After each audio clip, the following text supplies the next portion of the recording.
Hello വണക്കം മക്കളെ. ഇന്ന് രാവിലെ ഉണ്ടല്ലോ കുഞ്ഞുഞ്ഞിനെ വിളിച്ചു നിർത്തി രാവിലെ തന്നെ കിച്ചണിൽ കയറി ഡെയിലി വ്ളോഗ് എടുക്കണമെന്നൊരു കട്ട തീരുമാനം എടുത്തു കേട്ടോ. പക്ഷേ എൻ്റെ ഷൂട്ടിങ്ങിൻ്റെ ഗുണം കൊണ്ട് തന്നെ ഉണ്ടല്ലോ ഒന്നും അങ്ങോട്ട് റെക്കോർഡായില്ല. പിന്നെ അപ്പം മുട്ടക്കറി ആയിരുന്നു ഇന്നത്തെ മെനു. എന്നാൽ പിന്നെ അത് ഇങ്ങോട്ട് ഒറ്റയ്ക്കിരുന്ന് അങ്ങോട്ട് കഴിച്ചിട്ട് നെടുവീർപ്പിടാമെന്ന് വിചാരിച്ചു. ഉച്ചയ്ക്ക് അവൻ്റെ കൂടെ അബാക്കസിൻ്റെ ക്ലാസ്സിൽ പോയപ്പോണ്ടല്ലോ അവിടെ അടുത്തൊരു കടയിൽ കയറി അവിടെ നോക്കിക്കേ, എന്താണ് കരിങ്ങാലിമാല. പക്ഷെ ഭയങ്കര റേറ്റ് ആട്ടോ, 1350, 1200 ഇതൊക്കെയാണ് അതിൻ്റെ റേറ്റ്. എൻ്റെ പൊന്നെ, ആ റേറ്റ് കേട്ടപ്പോൾ തന്നെ ഞാനത് എടുത്ത സ്പീഡിൽ തന്നെ തിരിച്ചങ്ങോട്ട് വെച്ചു. എനിക്ക് വേണ്ട 1-2 ലൊട്ടിലൊടുക്ക് സാധനങ്ങൾ മേടിച്ചിട്ട് ഞാൻ ഇങ്ങോട്ട് പോന്നു. അത് കഴിഞ്ഞിട്ട് കുറച്ച് സെൽഫ് പാമ്പറിങ് ഒക്കെ ആവാമല്ലേ.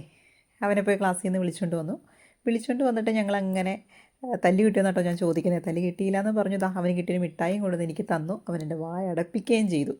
അങ്ങനെ ഇരിക്കുമ്പോഴാണ് വീണ്ടും അവളുടെ വിളി. ഞങ്ങൾ വീണ്ടും കണ്ടുമുട്ടി സുഹൃത്തുക്കളെ, ഞങ്ങൾ വീണ്ടും കണ്ടുമുട്ടിയിരിക്കുന്നു. പിന്നെ പറയണ്ടല്ലോ, 2 പെണ്ണുങ്ങൾ കൂടിക്കഴിഞ്ഞാൽ പിന്നെ പറയാൻ വിശേഷങ്ങൾ ഇല്ലാതില്ല. എന്തൊക്കെ വിശേഷങ്ങളായിരുന്നു, കുറേ വിശേഷങ്ങൾ, അത് ഇതൊക്കെ പറഞ്ഞ് കഴിഞ്ഞിട്ട് പിന്നെ ആസ് യൂഷ്വൽ 2 സെൽഫിയും എടുത്ത് അവളെ ഭദ്രമായിട്ട് പറഞ്ഞു വിട്ടിട്ട് ഞങ്ങളിങ്ങോട്ട് പോകുന്നു. അപ്പോൾ എങ്ങനെയുണ്ട് ഇന്നത്തെ വ്ളോഗ്? ഇത്രയൊക്കെ ഉണ്ടായിരുന്നു ഇന്നത്തെ വിശേഷങ്ങൾ. അപ്പോൾ എല്ലാവർക്കും ta ta bye bye, see U.